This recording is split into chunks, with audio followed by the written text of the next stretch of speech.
Apostleship Jesus 13 Did Jesus escape the earthly kingdom? JN 6. Did Jesus escape the earthly kingdom? We see it in the Gospel according to St. John in chapter 6, when he multiplies the loaves, the people are so stupefied, that they decide to make them their king.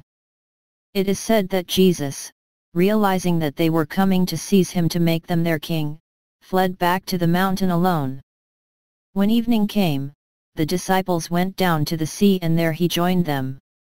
Here we touch on a subject that, in the Gospel, from Jesus is clear. He does not want to be a king of the earth. His kingdom is much bigger. It is the kingdom of souls. He reigns over hearts, telling them the meaning of life. Who is God the Father, how he loves them, and who saw Jesus saw God. It is an eternal royalty. The Catholic Church, it will be confronted with this message, throughout its history, as well as all the Christian churches.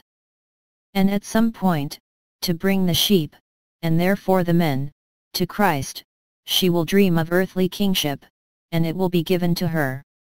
It can be said that for 1,000 years, in the Middle Ages, the Church by the Pope, by the bishops, had as an earthly royalty over the world.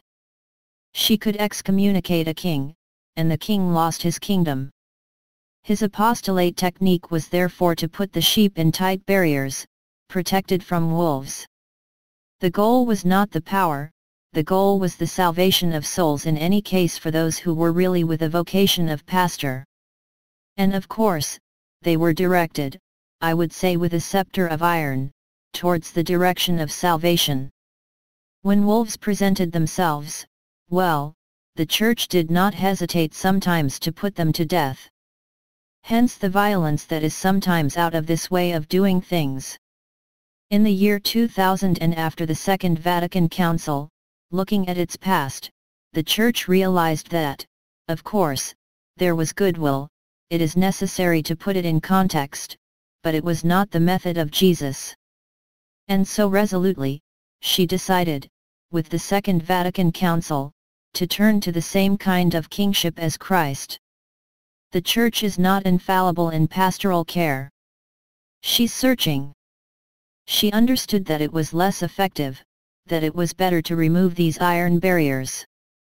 Being a shepherd walking ahead of the flock, and the sheep hear his voice and they recognize that the voice comes from good, there are wolves that will steal sheep because they are no longer protected by barriers, but God he will know how to recover them. He will know how to do it with the help of the pastors who are on earth, simply by preaching the truth. Suddenly, the Catholic Church, to the great anger of some antichrists who looked at the pastoral, where it was so powerful, decides to be poor as Christ. The popes speak humbly, they speak the truth.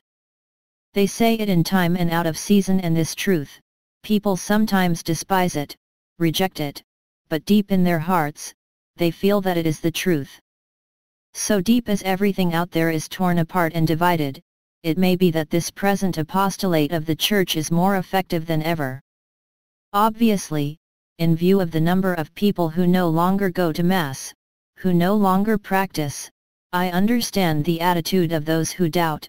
Well, we must not doubt.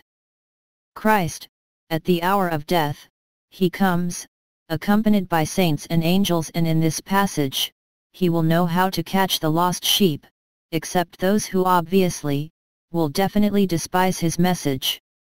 There we can do nothing for them, it is the blasphemy against the Holy Spirit.